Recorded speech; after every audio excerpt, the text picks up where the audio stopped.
মাংস খেলেও এত মজা লাগতো না, এত মজার মজার তরকারি খেয়ে নিলাম।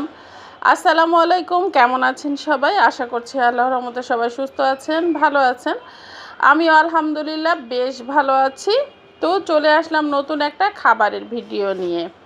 তো আজকে আমি যেটা শুরুতেই খাচ্ছি, মিষ্টি কুমড়া ভর্তা দিয়ে আমি খাচ্ছি। তো মিষ্টি কুমড়ার ভর্তাটা মিষ্টিই ছিল, মিষ্টি কুমড়া, তারপরেও আমার কাছে মনে হয় মিষ্টি কুমড়ার ভর্তার মধ্যে একটু চিনি দিলে আমার কাছে ভালো লাগে। তো এক একজনের পছন্দ এক এক রকম, এক একজন এক একভাবে খেতে পছন্দ করে। আর সাথে শুকনো মরিচ, কাঁচা পেঁয়াজ দিয়ে সরিষার তেল দিয়ে সুন্দর করে ভর্তাটা করে নিলাম। আর গরম গরম ধোয়া ওঠা ভাত, সাথে এরকম ঝাল মিষ্টি ভর্তা, বেশ মজাই লাগছিল। তো যে তরকারিগুলি খেয়েছি প্রত্যেকটা তরকারি খুব মজার ছিল। তো এরপরে আমি যেটা খেয়ে নিয়েছিলাম আলুর ভর্তা।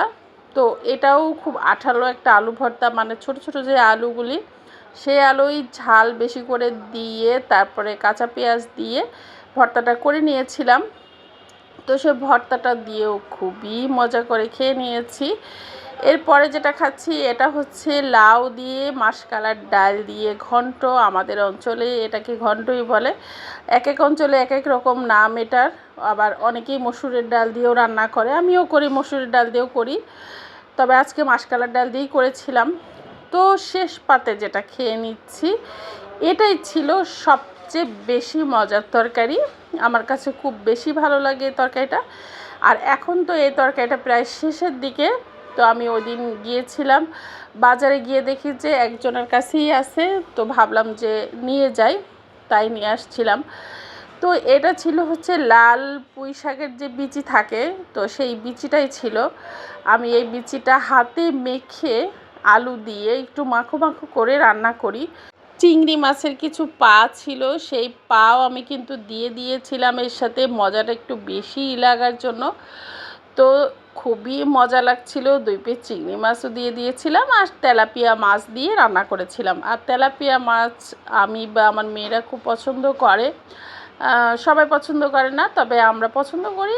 তারপরও পরিমাণে একটু কমই খাওয়া হয় এখন, আগের চেয়ে অনেক কমিয়ে দিয়েছি। তারপরও মাঝে মাঝে খুব খেতে ইচ্ছা করে, যখন তখন খেয়ে ফেলি, কিছু করার নাই। তো এই যে এখন আমি খেয়ে নিচ্ছি সুন্দর করে, মাছটা ভেঙে নিয়ে লুকমাটা মুখের মধ্যে দিব।